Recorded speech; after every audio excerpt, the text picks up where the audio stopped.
I remember growing up in those days and I'm being called upon by my mom to compound yam for my dad. Especially in those lazy moments where you don't have the strength or energy to do it. And so it is so mandatory and important that you have to do it because mom must work. Hello friends, you're welcome back to my channel. My name is Queen. You're watching Queen Varieties channel. Variety is the spice of life, isn't it? Yes, in today's episode, I'll be sharing with you 3 stress-free methods on how to make pounded yam fufu without the pounding method. Don't forget to like and subscribe to my YouTube channel. Share my video with your friends and loved ones. Now let's get right into it. Thank you. To get started, what we are going to do now is to peel off the skins from the yam. As you can see, I have taken my time to rinse off the yams properly, that way to not be too dirty. So what we're going to do now is to cut off the edges. These 2 segments do not work well with your yam fufu. We are going to cut off those sides, and here we are going to make use of this particular aspect. So to get started, you're going to peel off your yam. Either way you choose to peel it, the most important thing is just to peel off the skin.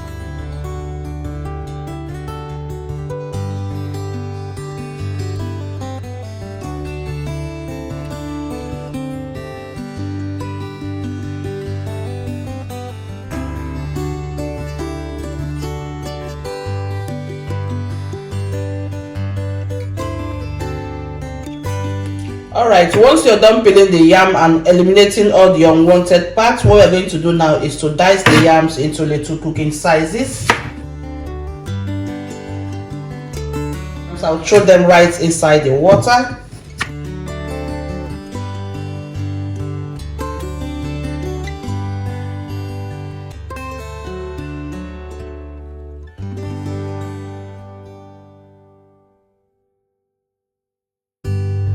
Yes, I've taken my time to rinse all these yams here properly about 3 to 4 times just to eliminate some of those yama starchy content. I've placed them now inside the pot with a neat water. We are going ahead to cook it. In here you notice I have the water above the yam. This is very, very important, and we are just going to cover the pot and cook. Do not add any salt here, okay? Salt has a negative impact on your pounded yams. What to do now is to cover it. We are going to cook for 15 to 20 minutes on the highest heat.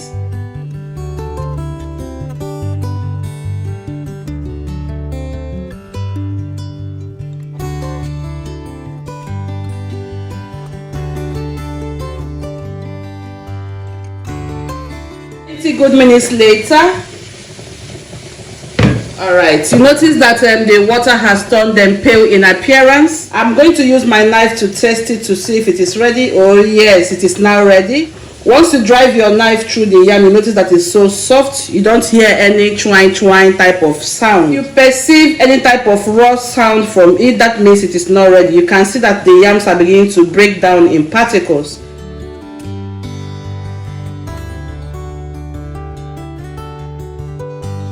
Point in time, we are going over to the blending process. You can see my food processor blender and also my mixer.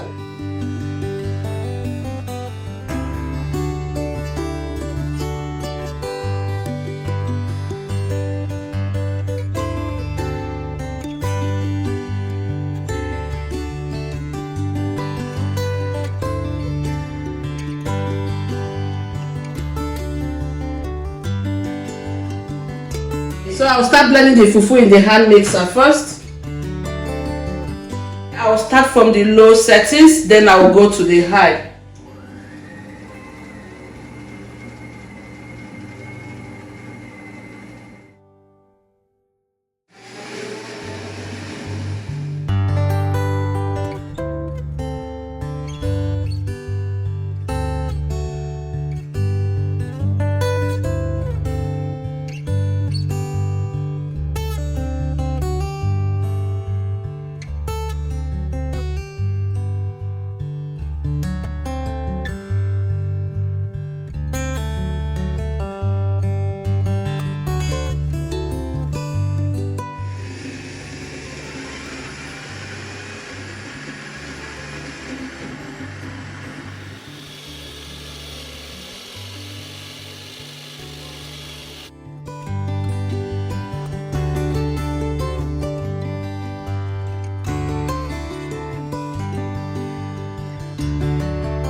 Alright, so this is what the texture looks like from the mixer. It feels so good. This is one of the ways you can make your pounded yams. Same we are having with the food processor one and the blender. Whatever approach you choose to make your pounded yam is totally acceptable. I'm just trying to illustrate to you that you can use these 3 types of forms to make your pounded yam fufu, cassava fufu, plantain fufu, whichever fufu you want to make. Yes, you can use any of the machines here to do it.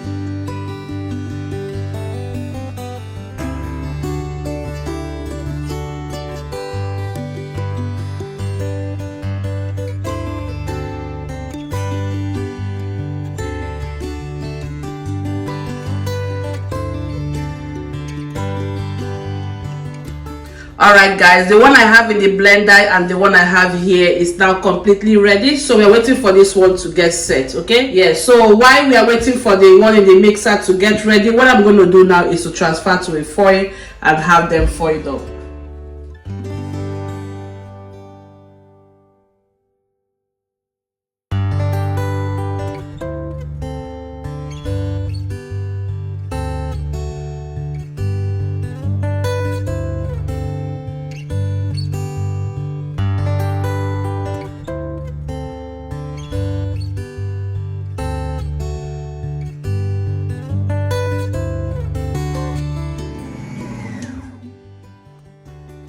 Want to see the outcome.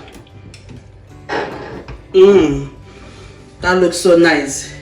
Oh my goodness, guys. Oh my goodness, this is so nice. It feels so good. Look at that.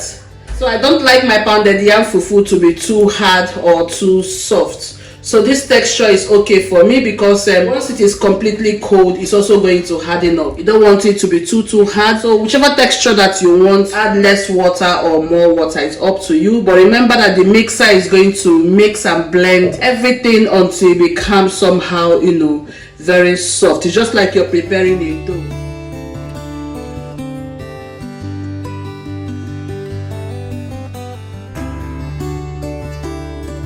Clean foil here, transfer them to a cling film and then foil them up appropriately. Oh my god, it smells so good. Alright my beautiful people, thank you so much for spending time with me. Here we're going to draw the curtain for today's recipe. I hope you have enjoyed these 3 methods of preparation or 3 styles on how you can make your fufu.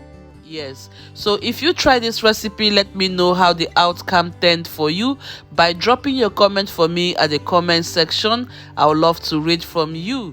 Yes, and also remember to like this video, share it with your friends and loved ones. Also, don't forget to drop your feedbacks for me, okay? Yes, stay blessed, stay wonderful, and remember, variety is the spice of life. Come your way next time. Bye for now.